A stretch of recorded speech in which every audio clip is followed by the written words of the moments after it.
presentation ng Face to Face dito nga po sa Davao. At mga kapatid, kasama na nga natin ngayon si Aling Lilia na siyang kapatid naman ni Ate Alma na asawa nitong si Teddy. So paanong nangyaring yung anak nung Aling Belinda ang sumugod kay Aling Alma? Nung nalaman niya yung relasyon ng magkapatid ko, nagalit siya dahil hindi raw totoo. Pinagtatakpan niya pa. Pinagtatanggol nung... Ano Anak. pangalan nung anak? Joy. Joy. So pinagtatanggol ni Joy yung nanay niya dahil nabuking na yung relasyon. dahil sinasabing hindi ka relasyon Oo. etong si Mang Teddy. Pero 2006 pa pala sila, hindi alam nung Joy?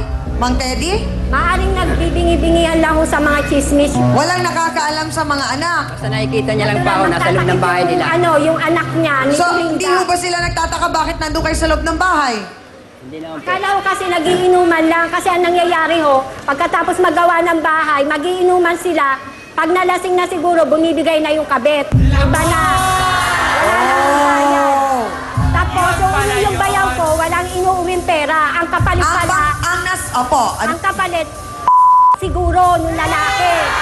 Nung ang kapalit. So, ang sabi po ay, base sa napag-alaman kong research, noon pa man din daw, ay hindi kayo boto talaga kay Mang Teddy para sa kapatid po ninyo. Bakit po? Hindi ho talaga kasi yung unang trabaho niya sa nagkaroon rin ho siya ng kabit. Bagong magsama sila nung So kapatid talagang ko. babaero si Mang Teddy? Babaero, yung sa Yelohan pa siya. May anak din ho siya doon. Ilan po lahat ang anak nyo? Parang pogi lang nung dating, oh. Ay, 5 po. Ha? 4, 6 po. 6 sa una, tapos 6 dito? Ganun ba yun? Isa lang po. Isa lang po sa kabila. Sa kabila? Anong kabilang istasyon? Kabilang, istasyon ng bus? Istasyon ng tren? Kabilang bahay lang. Kabilang bahay. Piling pa ho niya. Tuwang-tuwa siya pag pinag-aawayan siya. Piling niya, gwapo siya. Kapal ang mukha. Kapal ang mukha.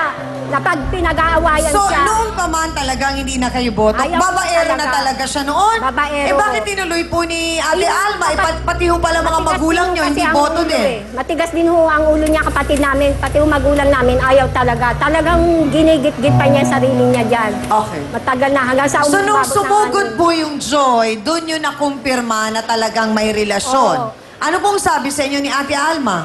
Eh, nung time na sinapak siya nung Joy, talagang sumugod din ako. Sabi ko, kayo na naninira ng buhay ng may buhay. Kayo pa may ganang manugod. At Oo. sinasabi yung kapatid ko. Yung kapatid ko kasi na, trinidor ho siya eh. Kumbaga tinira ng nakatalikod Oo, na kaya hindi wala ho siya niya alam ang nangyayari. Nung naano ko na sinapak na, nagkakagulo na, bumabaho ako kasi Oo. kapatid ko ho yun eh. Si Aling Alma, marunong ba magluto? Talagang yung kapatid ko na yan, may pagkatamado talaga. Hindi Ay, siya marunong patay tayo magluto. dyan. Kasi yun nga po, ang sinasabi ni Kuya Teddy na reklamo niya, hindi marunong magluto, hindi rin maasikaso. Yun o, talagang hindi marunong magluto ang kapatid ko. Pero bakit ho niya? Kung ayaw niya na sana, wag niya gaganyanin. Iwanan niya. Iisang lugar lang ho kami. Dr. Camille, pag sinabi ba na yung manliligaw mo ay babaero, dapat pa bang ituloy yung pakikipagrelasyon o medyo maniwala na dun sa sinasabing, naku, babaero yan? Kasi ang nangyayari, pag sinagot mo, tapos pinakasalan mo, tinanggap mo, babaero, eh, susunod na kasabihan na doon ay di bali ng babaero, basta sa'yo umuuwi. O, paano yan? Una-una, Chang, kung talagang napatunayan mo na nung palang nagliligawan kayo, babaero na, isipin mo maigi, it's your choice kung talagang may kakayahan ka para makisama sa ganitong klaseng tao. Pero merong ibang sinasabi na nang dahil sa pag-ibig, pwede mong baguhin ang isang tao. Chang, deluded ka na nun. Ibig sabihin kasi, merong mga pagkakataon na ang mga kababaihan, akala nila may kakayahan sila para mapagbago ang isang tao. Kahit na sino po, wala po tayong kakayahan para makapagbago na isang tao. Rather, tayo ay merong kakayahan para ma-encourage or ma-motivate itong taong ito na magbago. Oh. Salamat po, Dr. Camille. O, naku, mga babae, ganun din ang mga lalaki. Marami tayong natutunan sa sinabi na yun ni Doktora. Pero teka, Hans, ang tanong sa mga kasawsawa natin dito sa Rizal Park sa Davao, abay, saan ba sila para sa round 1? Pula ba o puti? Oh, mga kapatid, narinig nyo si Chang. Doon ba tayo sa puti? Kapatid niya yung asawang iniwanan at ipinagpalit sa ibang babae. Pero inuuwian pa rin naman itong si lalaki paminsan-minsan. Dahil nga daw bungangera eh. Nako, kanino ba ang simpatsya nyo? Pula o puti, magboto hands tayo, mga kapatid, na Damawenyo!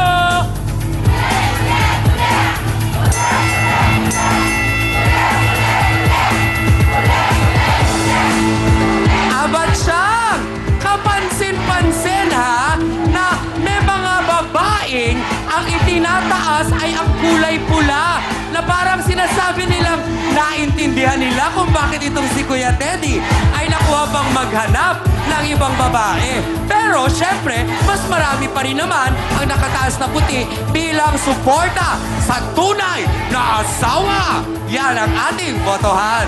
Abay, ang hindi pala natin alam mga kasawsawan, 12 taon na pala siyang hiwalay sa asawa at magmula nga nang makilala niya si Boy Pag-ibig Karpinterong Teddy, abay, kinukumpuni raw nito ang kanyang nananapik na puso. Kaya daw hindi siya papayag na iwan siya nito ng basta-basta.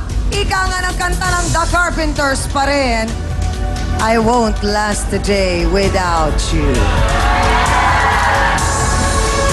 Ta-ta-ta-ta-ta. Narito po si Belinda Garcia Guzman. Pasok!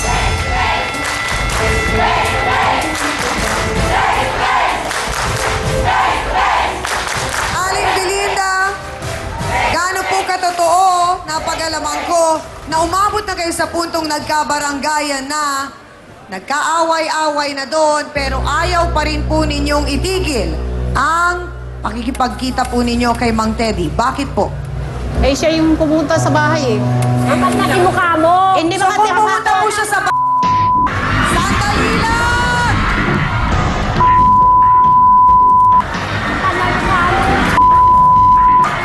Pagsabihan mo yung bayaw mo! Pagsabihan mo yung bayaw mo! Tama ang kano. Oh. Teka lang! Aling Belinda! Eh kung pumunta naman po sa inyo si Mang Teddy, pwede naman po kayo magsara ng pin...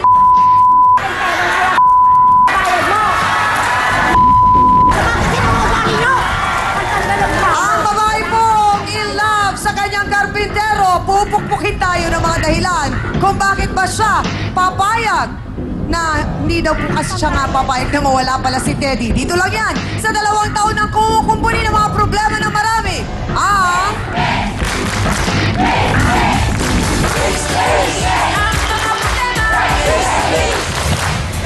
Ano bang meron, Ere? Paglalaban ko nga siya eh. Ano pa? Paglalaban ko nga siya eh. Ipaglalaban mo by Freddy Aguilar.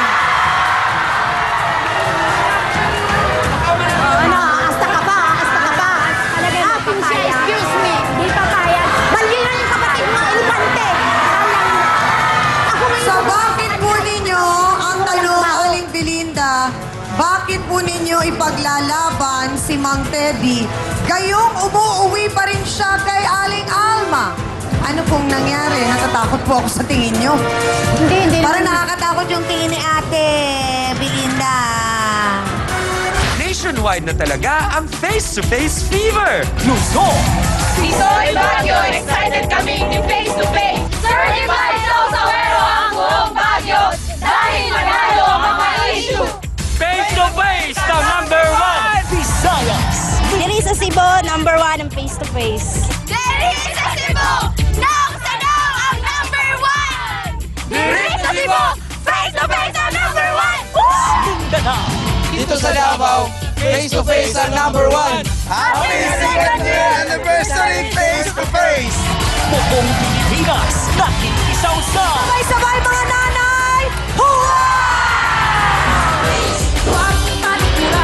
Harapin mo, face to face. Don't go away, magbabalik ang